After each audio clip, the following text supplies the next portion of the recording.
What's up, guys? It's James from Lucrative MMA. I'm back to drop some more knowledge on you. And today we're going to be talking about one mistake that the bookmakers make and the betting public make that you can capitalize on when you're trying to make money betting on MMA. And that mistake is one word: hype. So the bookmakers and the betting public both fall into the trap of hype. Now you're probably thinking, what exactly do I mean by hype? Well, hype is basically when the bookmakers or the betting public both believe the hype of a specific fighter. So I've got two examples for you. So the first fight I wanted to talk about when we're talking about hype is Kamaru Usman versus George Masvidal. Now they're meant to rematch soon, so depending on when you're watching this was the first fight, right? I'm talking about the first fight. Kamaru Usman opened up at the bookmakers at about a minus 260 favorite. So the bookmakers, when they opened Usman up at minus 260, they're basically saying that Usman has a 72% chance of winning the fight, right? That's the implied win probability of a minus 260 line. Then money came in on Masvidal, and the public made Usman about a minus 233 favorite. So the betting public are basically saying that Usman should win this fight about 70% of the time.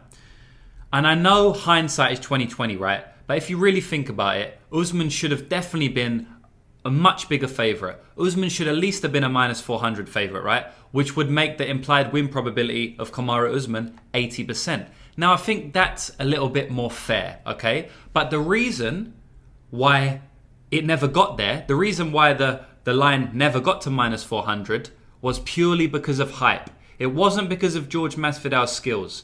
Because if you break it down skill for skill, Usman had the skill to beat Masvidal 80% of the time for sure. And probably even more than that. Like he has the skill to beat almost everyone in the welterweight division. So it's not a huge, wow moment, me saying these things. But the reason why you could get Kamaru Usman at minus 200 at points instead of what I think it should have been, the line, like minus 400, is purely because of the hype around George Masvidal.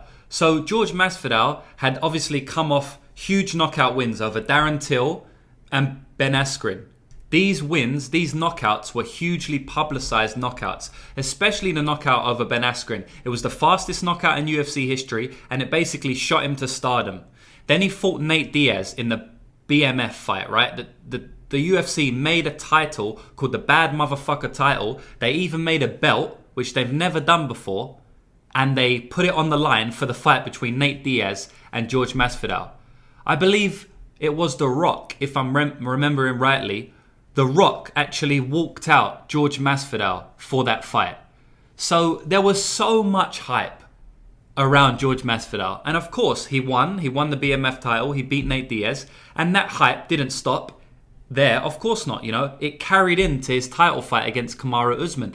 That's why he was able to get Kamaru Usman at a minus 200 line, which is less than a 70% implied win probability, which is a steal. Okay, so you need to be aware of this, right? When a fighter has so much hype around them, oftentimes that hype is buried into the line. So if you can separate the realness from the hype, you can actually a lot of times get much better lines than you would have if the fighter had no hype at all. But it's still the same fight, right? Hype doesn't win a fight. It's skill for skill. Another example of this I wanted to bring up because there's multiple examples. It's not just one. It's not just George Masvidal. It happens in almost every single Conor McGregor fight.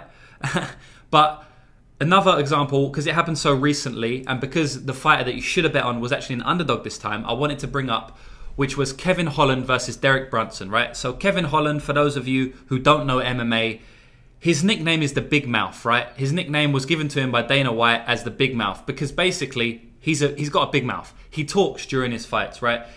He's beating the fuck out of his opponents and he's talking. He's like, oh, yo, I just hit you with a good one. Yo, so-and-so, etc., right? And that builds hype, It's an entertainment game, MMA, at the end of the day. Of course, skills win fights, but entertainment brings hype, right? Brings recognition. There's some of the best fighters in the world that no one's really heard of, The biggest one that I can think of is Demetrius Johnson. He is, up there in the discussion of the greatest fighter of all time. His run in the flyweight division was absolutely amazing, right? But no one really knew his name. No one really bought his pay-per-views because he didn't bring too much entertainment in regards to the outside of the cage entertainment. In the cage, he was amazing, right? But outside of the cage, he wasn't a George Masvidal. He wasn't a Big Mouth. He wasn't a Kevin Holland, right?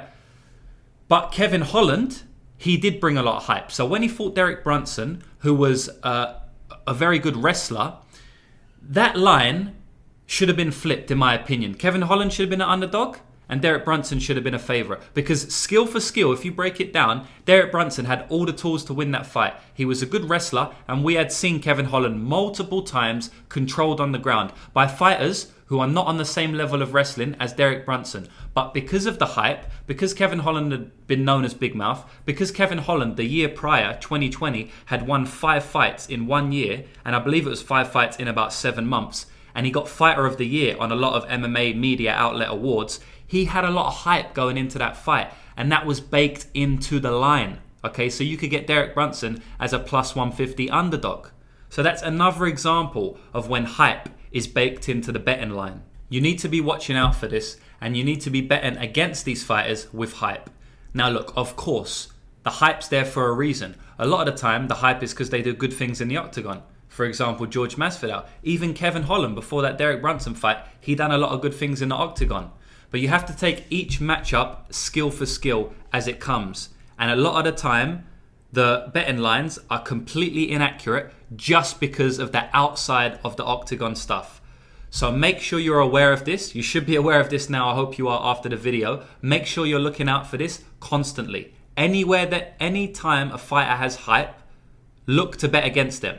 Now, you still have to do your tape research. You still have to look at the matchup, of course. Don't just automatically blindly bet against them. But understand that if that hype wasn't there, you may be getting a worse or better line depending on who you're betting on. So just keep that in mind, and it will help you make a lot more money when you're betting on MMA. It's made me a lot more money than I ever would have if I didn't know this, betting on MMA in the last 5 years. So you can do it too. So I hope that video helps you make a little bit more money than you would have if you hadn't seen it when you're betting on MMA.